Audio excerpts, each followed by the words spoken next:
पितृपक्ष की कहानी। भारतीय संस्कृति में पितरों का विशेष महत्व है। कहा जाता है कि हमारे पूर्वजों के आशीर्वाद से ही जीवन में सुख, समृद्धि और शांति बनी रहती है। वर्ष में एक बार पितरों की स्मृति और तर्पण हेतु एक विशेष पक्ष मनाया जाता है, जिसे पितृपक्ष या श्राद्ध पक्ष कहा जाता है। यह भाद्रपद पूर्णिमा के अगले दिन से लेकर अश्विन अमावस्या तक लगभग 15 दिन चलता है। इस अवधि में लोग अपने पितरों को जल, अन्न और तर्पण अर्पित करते हैं। मान्यता है कि इन 15 दिनों में पितर पृथ्वी लोक पर आते हैं और अपने वंशजों से तर्पण की अपेक्षा रखते हैं। पितृपक्ष की उत्पत्ति से जुड़ी अनेक कथाएं प्रचलित हैं। एक प्रसिद्ध कथा महाभारत के वीर योद्धा कर्ण से संबंधित है। कर्ण जब जीवित था तो उसने बहुत दान पुण्य किया, परंतु उसने अपने जीवन काल में कभी भी अन्न का दान नहीं किया। जब वह युद्ध में वीर गति को प्राप्त हुआ और स्वर्ग पहुंचा तो उसे स्वर्ग में स्वर्ण, रत्न, आभूषण आदि तो मिले, परंतु भोजन नहीं मिला। भूख से व्याकुल होकर कर्ण ने यमराज से कारण पूछा। यमराज ने कहा, हे कर्ण, तुमने अपने जीवन काल में सदैव सोना, रत्न, वस्त्र और धन का दान किया, परंतु कभी अन्न का दान नहीं किया। इसी कारण यहां तुम्हें भोजन नहीं मिल रहा।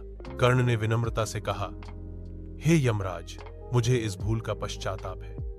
कृपया मुझे कुछ समय के लिए पृथ्वी लोक पर जाने की अनुमति दें ताकि मैं अन्न का दान कर सकूं। यमराज ने उसे पृथ्वी पर 15 दिनों के लिए भेजा। उन दिनों कर्ण ने ब्राह्मणों, गरीबों और भूखों को भरपेट भोजन कराया और अन्नदान का पुण्य अर्जित किया। उन 15 दिनों को ही पितृपक्ष कहा जाने लगा। पूर्वजों की कथा। मनुष्य का इतिहास केवल पुस्तकों या अभिलेखों में ही नहीं मिलता, बल्कि उसके हृदय, उसकी परंपराओं और उसकी जीवन शैली में भी गहराई से अंकित होता है। हमारे पूर्वज ही इस इतिहास के निर्माता थे। उनके संघर्ष, उनकी मेहनत, उनके विचार और उनकी दूरदर्शिता ने आज हमें वह पहचान दी है जिस पर हम गर्व करते हैं। पूर्वजों की कथा केवल बीते हुए समय की गाथा नहीं है, बल्कि यह वर्तमान और भविष्य के लिए मार्गदर्शन देने वाली ज्योति है। पूर्वजों का महत्व।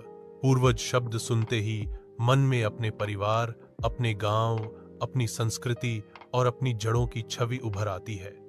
हमारे पूर्वजों ने हमें केवल जीवन ही नहीं दिया, बल्कि जीने का सही तरीका भी सिखाया।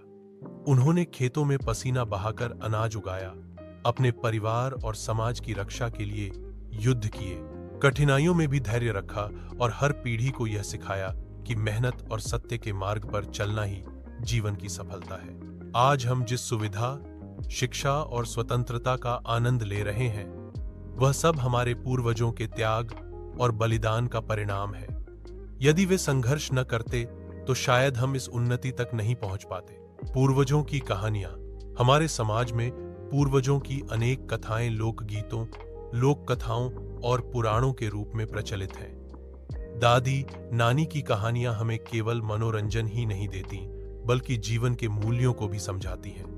उदाहरण के लिए, रामायण और महाभारत जैसी महागाथाएं हमें यह बताती हैं कि धर्म और न्याय के लिए संघर्ष करना ही सच्चा कर्तव्य है। गांवों में बुजुर्ग आज भी अपने पूर्वजों की कहानियां सुनाते हैं कि किस प्रकार उनके दादा या परदादा ने कठिन परिस्थितियों में भी परिवार को संभाला।